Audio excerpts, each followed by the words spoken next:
bersinergi lebih dari hanya sekedar membagi informasi, tapi bersinergi harus lebih berinovatif serta memberikan gagasan atau ide. Itu yang terpenting. Alhamdulillah di sebelah saya sudah ditemani oleh Bapak Sucipto SPD selaku pengurus PTDI Jawa Timur bidang pendidikan, dan beliau juga sebagai Kepala Sekolah SMA Takmiriyah Surabaya. Assalamualaikum Bapak Cipto. Waalaikumsalam warahmatullahi wabarakatuh. Gimana Bapak, sehat di hari ini? Alhamdulillah sehat-sehat. Pak, untuk pembelajaran di sekolah ini gimana Pak? Udah mulai PTM atau kembali daring lagi Pak? Betul, jadi memang kondisi pandemi ini naik turun sehingga kita pun juga menyesuaikan dengan regulasi-regulasi yang ada. Jadi kapan hari sempat kami masukkan 100%, itu ternyata hanya berlangsung 2 minggu. Setelah itu kembali naik lagi level di kota Surabaya sehingga daring 100%, kemudian 2 minggu, kemudian masuk lagi 100%, 50%. Jadi kita lihat kondisi yang ada seperti itu memang. Iya. Jadinya cukup membingungkan juga ya Pak ya? Betul.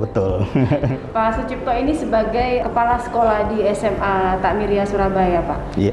Berkaitan dengan ini Pak, pandemi. Kegiatan untuk pembelajaran sendiri di SMA Takmiriyah seperti apa? Ya. Jadi kita kan punya bapak ataupun induk, yaitu cabang Dinas Pendidikan Provinsi, sehingga kebijakan-kebijakan yang kita ambil pun juga mengacu pada kebijakan provinsi. Jadi ketika kita diperkenankan untuk masuk PTM penuh, ya kita laksanakan. Tapi ketika di perjalanan ternyata ada kasus-kasus, misalkan mungkin ada siswa yang positif atau ada guru yang positif, sehingga kita koreksi lagi. Jadi kebijakan yang tadinya mungkin 100% akhirnya kita koreksi bisa jadi 50-50, atau bahkan kalau toh memang betul-betul banyak yang positif, akhirnya ya kita PJJ-kan semua 100%. Sekali lagi kita dalam hal ini melihat kondisi dan situasi yang ada. Itu yang pertama. Yang kedua, tentu jam pelajarannya itu juga sangat berbeda. Jadi ketika situasi berubah, itu jam pelajaranmu juga akan berbeda. Kalau semua ya seperti itu. Berbicara PTM nih Pak, Ya. Untuk menyiasati itu karena kemudian beralih ke daring ya Pak ya. Ya. Gimana Pak? Menurut Pak Cip, menyikapi ini seperti apa ya Pak? Ya memang kita semua setidak-tidaknya menyadari bahwa apa yang terjadi seperti ini itu saya yakin tidak kita kehendaki semua, tidak kita kehendaki bersama. Karena itulah paling tidak kesabaran itu yang harus ada pada diri kita melihat situasi dan kondisi yang ada.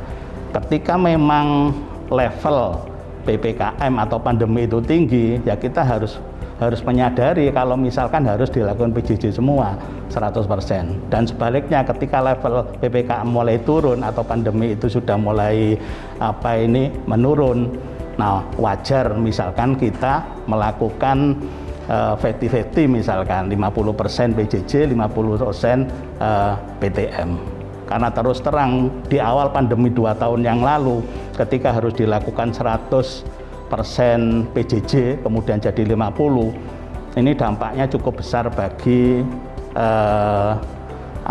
siswa, ya. Termasuk dalam hal menyerap pengetahuan itu. Oke. Jadi artinya penting juga peran orang tua atau peran rumah untuk tetap bersinergi dengan pihak sekolah. Betul, iya. Berkaitan dengan ini Pak, optimasi sinergi orang tua dengan sekolah Pak, seperti apa? Ya, jadi kalau kita lihat konsep pendidikan secara umum bahwa pilar pendidikan itu ada 3, yaitu sekolah, kemudian orang tua dan masyarakat. Jadi tidak mungkin kalau keberhasilan pendidikan anak didik kita atau peserta didik kita itu hanya dibebankan pada sekolah. Dalam artian misalkan pasrah bongkoan, tidak mungkin. Karena apa? Karena peran orang tua itu sangat penting. Seorang peserta didik atau siswa itu lebih banyak jamnya di rumah dibandingkan di sekolah. Kalau di sekolah kan hanya mungkin 5-6 jam saja. Bahkan sejak lahir dia berada di rumah. Jadi peran orang tua itu sangat besar. Nah sementara peran sekolah ya setidak-tidaknya, karena secara umum sekolah itu guru-gurunya dibekali pedagogik pendidikan. Nah, ini mensupport saja apa yang dilakukan oleh sekolah. Dan kemudian juga peran masyarakat atau pemerintah juga sangat penting, terutama mengenai sarana prasarana maupun kurikulum yang ada. Jadi sekali lagi, optimalisasi dari peserta didik untuk mencapai pendidikannya, keberhasilan pendidikannya itu bergantung 3 pilar ini. Sinergi dari sekolah, orang tua, dan masyarakat atau pemerintah, seperti itu. Pak, sedikit satu sentuhan tadi yang waktu bahas terkait dengan kurikulum. Ya. Karena kita tahu sekarang ini kan kurikulum merdeka yang baru ya Pak. Iya, iya. Jadi memang secara umum setiap 10 tahun itu ada evaluasi atau peninjauan kurikulum yang ada.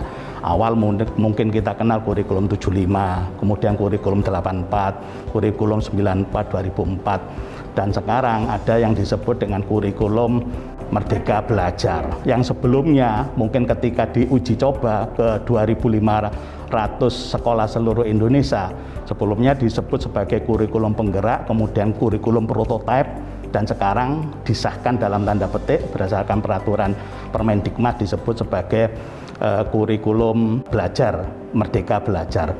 Nah, secara umum kurikulum Merdeka Belajar ini sebenarnya memberikan kesempatan penuh kepada guru untuk melihat potensi-potensi yang ada pada peserta didik atau pada siswa. Jadi kurikulum ini tidak berbasis pada konten atau isi. Kalau dulu misalkan satu semester, satu pelajaran harus menyelesaikan 20 kompetensi. Nah, sekarang ini guru diberikan kebebasan. Dalam artian mana yang ada potensi-potensi pada anak, misalkan ternyata hanya ada 10 kompetensi. Nah, ini diajarkan secara rinci kepada anak.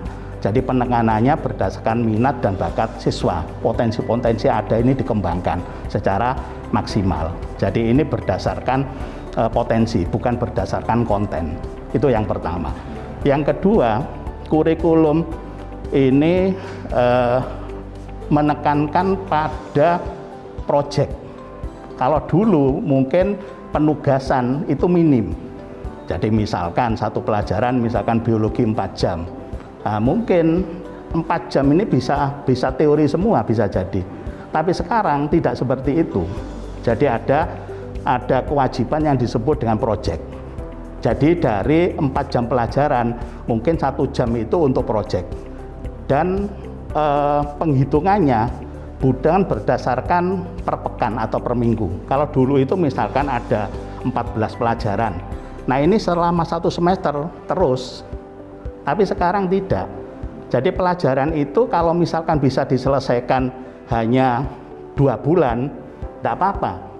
Kemudian pelajaran yang lain misalkan diselesaikan setelah 2 bulan.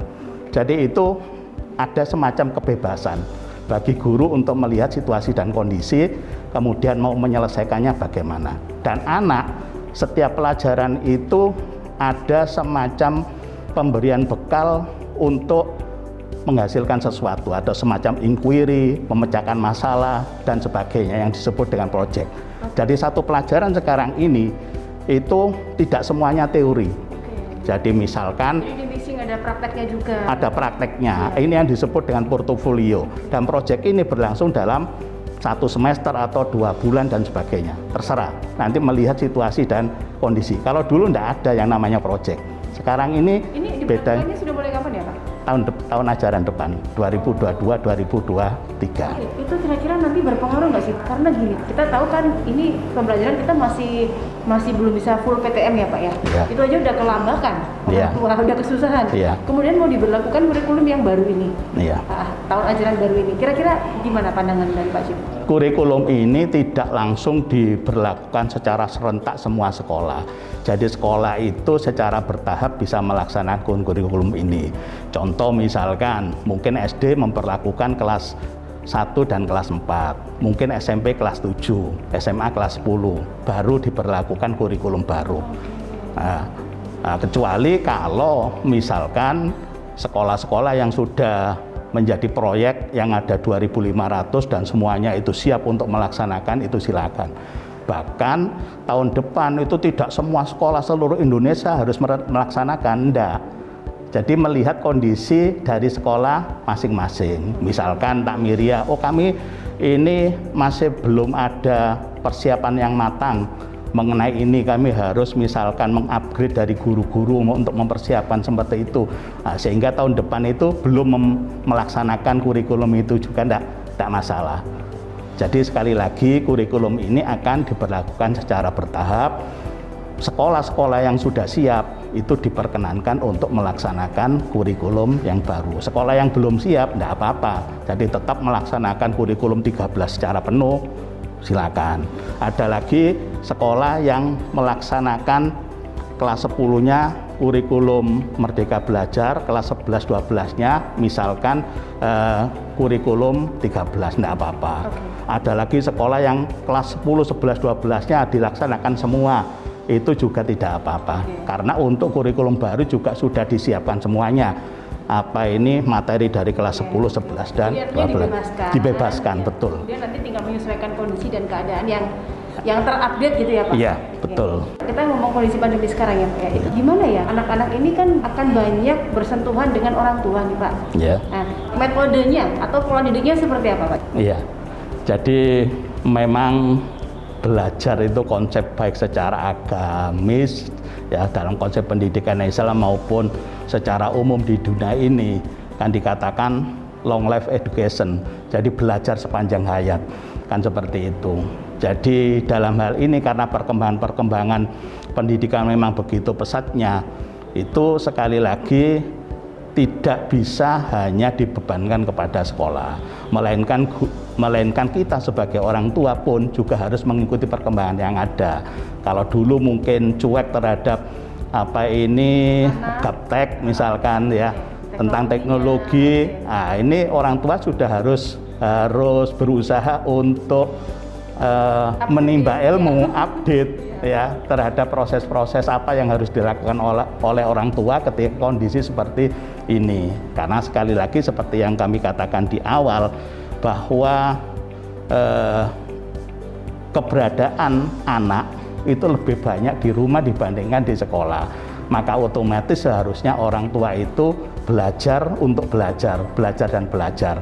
Sehingga dalam hal ini orang tua dari rumah itu juga memberikan nilai-nilai kepada siswa, sekolah pun juga menunjang. Nah, dari kedua belah pihak antara orang tua dan juga sekolah, andai kata sama-sama berusaha untuk mengoptimalisasi peserta didik atau putra-putri kita, maka mudah-mudahan hasil daripada pendidikan putra-putri kita menjadi maksimal. Jadi seperti itu. Oke, kalau dari UNESCO sendiri ada 4 pilar pendidikan Pak, iya. Seperti apa? Iya, jadi terima kasih. Jadi pilar pendidikan itu tadi secara di negara kita itu dikatakan bahwa pilar pendidikan ada 3 tadi itu. Jadi orang tua, kemudian sekolah dan masyarakat atau pemerintah. Nah sementara di dunia ini UNESCO sendiri itu ada hasil yaitu 4 pilar pembelajaran atau pendidikan. Jadi 4 pilar to learning. Jadi ada 4 pilar pendidikan versi UNESCO. Yang pertama itu learning to know. Jadi bagaimana peserta didik atau siswa itu bisa mempelajari segala sesuatu yang ada di sekitarnya. Intinya ya seperti setiap pelajar itu mungkin belajar biologi, belajar bahasa Indonesia, belajar geografi dan sebagainya. Jadi learning to know, jadi berusaha untuk mengetahui apapun yang ada di sekitarnya. Kemudian yang kedua itu learning to do. Jadi bagaimana dari pengetahuan yang dipelajari ini dia bisa menghasilkan sesuatu. Jadi bisa memecahkan masalah-masalah yang ada di sekitarnya dari pengetahuan yang ada. Jadi ini yang mungkin di dalam pembelajaran itu yang disebut dengan kontekstual. Kejadian-kejadian yang ada di sekitarnya ini mampu dia pecahkan sendiri, mampu memecahkan masalah. Nah kemudian yang ketiga disebut learning to be. Nah dalam hal ini dari pengetahuan yang didapat dari praktek-praktek yang ada di lapangan. Bagaimana dia bisa mewujudkan mimpi-mimpinya, cita-citanya, sehingga dia bisa hidup mandiri, learning to be. Dan yang terakhir itu disebut learning to live together. Jadi ini menyadarkan dia bahwa dia tidak hidup secara pribadi atau individu, melainkan hidup di tengah-tengah masyarakat. Nah, bagaimana dengan kesadaran bahwa dia itu hidup bersama di tengah-tengah masyarakat, maka harus ada misalkan toleran, harus ada kerjasama, harus ada gotong royong dan sebagainya. Sehingga pengetahuan yang ditimba selama ini, nah itu diwujudkan dalam hal bersimpati, berempati dengan nilai-nilai yang ada. Jadi dengan adab, dengan akhlak, dengan moral yang baik kepada masyarakat yang ada. Nah, ini yang disebut 4 pilar pendidikan versi UNESCO. Iya, oke. Seberapa penting Pak untuk pendidikan untuk anak-anak sendiri? Ya, seharusnya anak-anak itu memang harus dibekali sejak awal seperti itu, mulai dari rumah. Mulai dari kecil dia akhirnya mendapatkan semacam keteladanan dari orang tua. Jadi contoh-contoh dari orang tua, kemudian dia juga diajari dengan akhlak atau adab atau moral dengan lingkungannya, diajari bagaimana dia itu berhubungan dengan orang lain dan sebagainya.